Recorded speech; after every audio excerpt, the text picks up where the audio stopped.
என்னடா நான் காசு கொஞ்சம் கம்மியா இருக்குண்ணா. டேய் அன்னைக்கிட்ட 10 ரூபாய் அண்ணன் பார்த்துக்கிறேன் வாடா. அப்படியாண்ணா? அண்ணா ட்ரெயின்ல போறோமா பஸ்ல போறோமா? இது பஸ்ஸா? சுரேஷ் போன் பண்ணி காரை சொல்லுரு, காரில் தான் போறோம். அண்ணா சரத்துண்ணா. ஏய் ஃபோன் பண்ண எடுக்கல, பாண்டிச்சேரி போறோம், வரே வரலையா? சரி வா டீ கடைக்காச்சும் போலாம். நோ என்னண்ணா வா. டேய் டைம் ஆகுது போலாம்டா.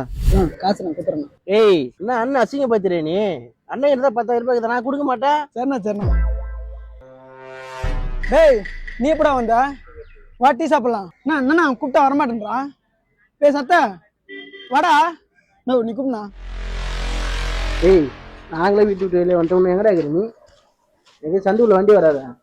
ஏய் சந்துக்குள்ள வண்டி வராதா, நம்ம மெயின் ரோடுக்கு போயிடலாம். சரி வைக்கண்ணா. ஏய் நீ ஏன் எங்க பார்த்தாலும் நின்னுக்கிறா? பேச கூட மாட்டேன்றா? நோ நோ நீ என்ன இவனை பார்த்து திரும்பி நிற்கிறா? என்ன தான் ஆச்சு உங்க 2 பேருக்குள்ள? டேய் சொல்றா. நோ நீ ஏன் சொல்லணா? தானா?